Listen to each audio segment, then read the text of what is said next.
These are your notes for test crosses, Mendel's laws, and dihybrid crosses. So I'll introduce you to an example or two of each of these, and then in class we will do the rest of it. So we're starting here on page 14 of your practice packet. I know it's already page 14 in day 2, but we'll do it. It's not that bad. We're gonna work through it right now. So it says right at the top, genetics is the branch of biology that studies heredity, or the inheritance of traits, or the inheritance of characteristics. I'm just going to write heredity. I'm not too concerned about that, but for completion, we're just going to go ahead and put it there. And we're immediately going to get into what a test cross is. So let's read it. A test cross is between an individual of an unknown genotype with an individual of a known genotype. All right, so let's just go straight to the example. Let's look at humans with brown eyes versus humans with blue eyes. Blue eyes is a mutation and it's recessive. So if you have blue eyes, I'm going to use the letter B for this trait, you must be homozygous recessive. If you have brown eyes, however, you could be homozygous dominant, or you could be heterozygous. And if you just look at eye color alone, it doesn't tell you which genotype you have. For example, I have brown eyes, but I could be homozygous dominant or I could be heterozygous. It's not immediately clear. So one way to figure out what genotype someone with brown eyes would be, or any dominant trait would be, is to do what's called a test cross. And you cross them with a homozygous recessive individual. And we're going to see why. So if you are homozygous dominant and you did this test cross,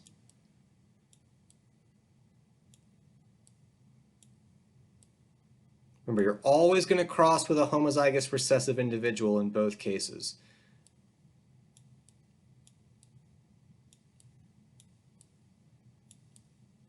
So if I were homozygous dominant and I did a test cross with someone who had blue eyes, all of my offspring would have brown eyes, right? So we would say 100%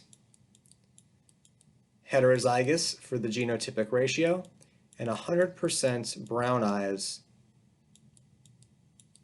for the phenotypic ratio. All right. If, however, I guess it doesn't have to be me, but let's just go with it. If I were heterozygous and you crossed me with someone who had blue eyes,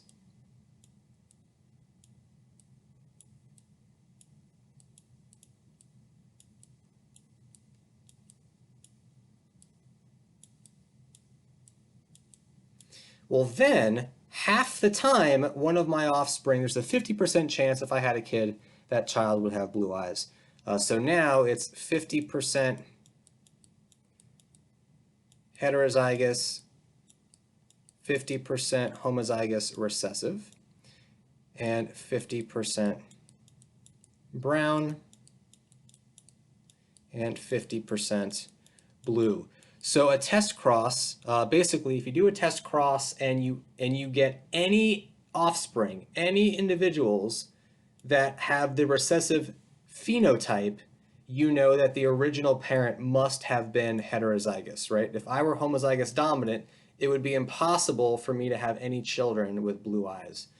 So doing test crosses can tell you which genotype your individual is. And again, we're not going to do this in people because you're not going to mass breed people. That's unethical. But I mean, we do this with mice. We do this with really any other organism with shorter generation times. All right, so generally after a test cross is done, if the unknown is homozygous dominant, then all of the offspring will be dominant similarly. Oops, dominant. But if the unknown is heterozygous, then the offspring will be, there's a 50% chance that they will be dominant, in this case have brown eyes, or there's a 50% chance that they have blue eyes, they're recessive. So if any recessives show up at all in the offspring, you know that the original unknown individual must have been heterozygous. All right, we will do this dog problem with the wire and smooth hair in class, so we'll keep going. Next page, Mendel's laws of heredity. They're really not laws as much as they are principles. These are actually very easily violated, and I can tell you why in class if you want to know, but we don't really have to pay attention to how they're violated. Let's just look at what they are. So the law of dominance is that some alleles are dominant over others, right, over the recessive ones. That just means that, like with eye color brown, the brown-eyed allele is dominant over the blue-eyed allele. So there's not really anything that I want to write here. That's kind of self-explanatory and easy to understand. Let's go to the law of segregation, or the principle of segregation of alleles. It says the two alleles of a trait separate when the sex cells are formed. One chromosome carrying one allele goes to one gamete, the other homologous chromosome carrying the other allele goes to the other gamete. So let's look and see what that is talking about. Let's say that this is our parent cell, and it's a diploid cell, and it's only going to have one set of chromosomes. So on one chromosome it has a dominant allele, and on the other chromosome it has a recessive allele, right? Before this cell goes through meiosis, I mean, it's going through the cell cycle, so it has to copy its DNA. So we're going to redraw this cell with its DNA copied.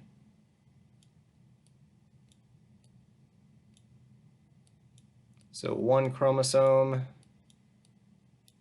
there, and the other chromosome there. So when this cell, and I can zoom in, when this cell undergoes meiosis, remember we're going to get 4 haploid daughter cells. So we'll say n equals 2.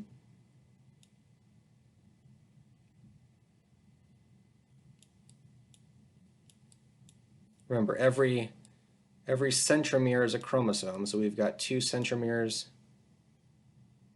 We've got 2 chromosomes. So the end product of meiosis would be 4 gametes that each contained 1 chromosome. So n equals 1. And basically, if you just keep track of the different alleles, 2 of the gametes will have a chromosome with a dominant allele on them, and the other 2 gametes will have a chromosome with a recessive allele on them. This is what the principle of segregation of alleles is saying. They split up, they are segregated, the alleles are segregated into different gametes, right? Again, there are ways to violate this. There are mistakes in meiosis, and sometimes you get gametes with extra chromosomes and therefore extra alleles. But if everything goes correctly, all of the alleles will segregate separately into different gametes. All right, the next one is the law of independent assortment, and this one is very, very similar, but it deals with 2 or more traits. So this is genes for different traits can separate during meiosis, and that this is independent. They are independent of each other. So let's go ahead and draw this again. I'm going to draw our parent cell just a little bit bigger. I'm going to go ahead and I'm going to draw the chromosomes already copied just to save some time. So I'll add the A chromosomes that we had before.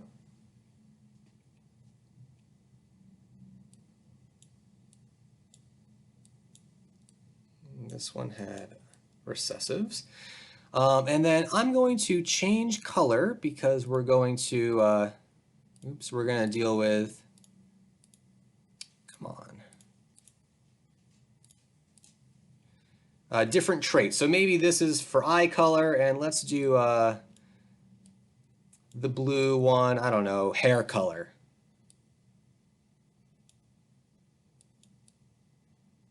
Remember, these chromosomes are homologous, so if one allele is dominant because the other chromosome is a copy, the other allele must also be dominant. You're not going to have like a recessive and a dominant on the same double-stranded chromosome. And just for diversity, let's make this one recessive. All right, so same thing, but now we have two traits. So let's go ahead and track where these go.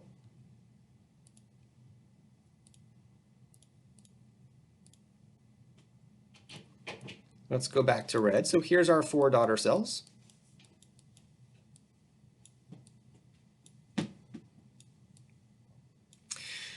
Basically, you can just do this one color at a time. So if you do A's, let's see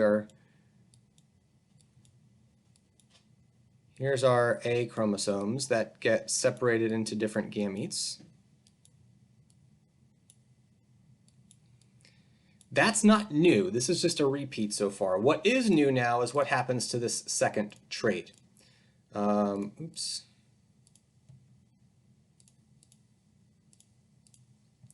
So basically what the law of independent assortment says is that one chromosome carrying a dominant allele might go into this gamete, and you might end up with a gamete with 2 dominant alleles. I'll call this gamete number 1. But just because you had a dominant allele for trait A in gamete 1 doesn't also necessarily mean you have to have a dominant allele for trait B in the same gamete. It's very, very possible that maybe you got a recessive allele for trait B in that gamete. So I'll call this gamete possibility number 2, right? Similarly, just because you had a recessive allele here for trait A doesn't mean you must also have a recessive here for trait B. Maybe your chromosome for trait B had the dominant allele on it.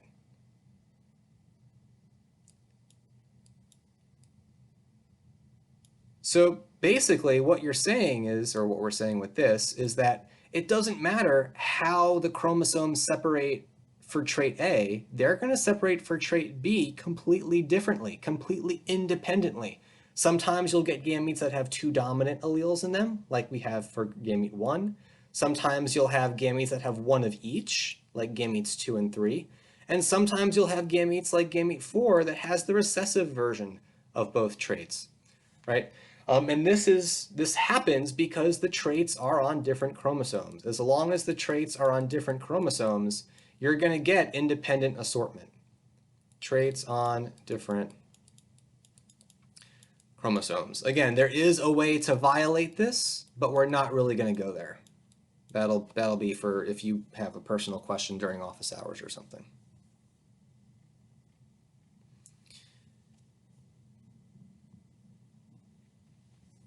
All right, so let's look at one of these problems.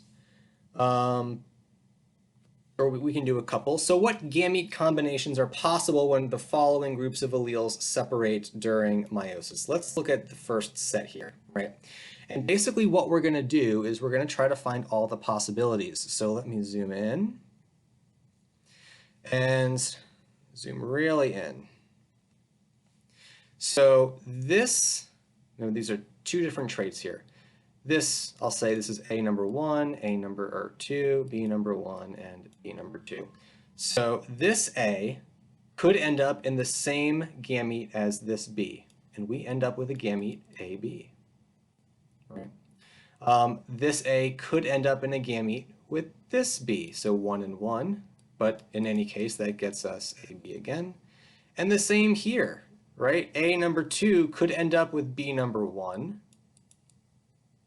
or A number 2 could end up with B number 2, right? All of those possibilities are equally as likely, but in any case, the outcome is all the same. So all 4 possible gametes are going to have a dominant A and a dominant B. There's no other possible combinations.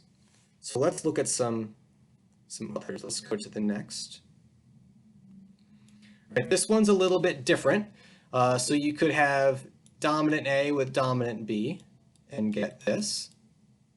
You could have dominant A with recessive B and get that. You could have dominant A with dominant B again and get that. Or you could have dominant A and recessive B again and get this. So these are the 4 possible gametes. And basically, if you kind of notice what we're doing, we're basically foiling from algebra. Remember, first, outer, inner, last? Let's actually use FOIL to do the next two.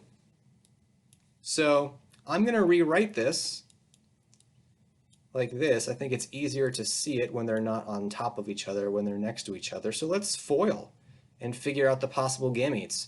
So the first two here get you that. The outer two here get you that again.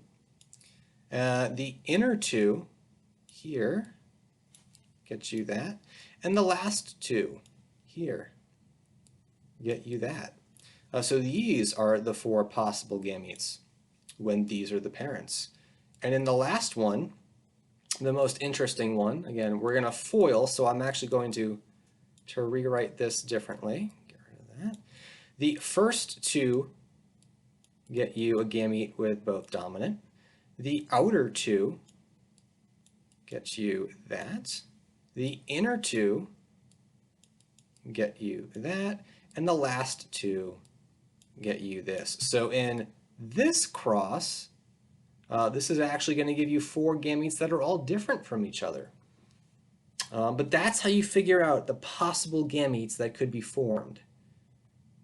And that's going to set us up very, very nicely for dihybrid crosses. All right. So I'm going to do one of these with you, and then we can do all of the rest together in class. All right, so let's make a word problem. Here we go. We're in fruit flies. So in fruit flies, black body is dominant over gray body, and normal wings are dominant over vestigial wings. All right. So what they're showing you here is they're saying this parent has a gray body and it has vestigial wings. All right, well, what is its genotype? So if you have a gray body, you must be lowercase b, lowercase b. And if you have vestigial wings, you must be lowercase n, lowercase n. All right. So this is the parent cell, and they basically are asking you what are the four possible gametes that could come from this parent. And you're basically just going to FOIL. So if we zoom in again, you're going to do the first two, the outer two, the inner, and the last. And in this case, all four gametes would be identical. So in class, we're going to finish the rest of this. There's a couple more on this page, and then the next page has even more examples. So we'll do this together. And then we will talk about dihybrid crosses.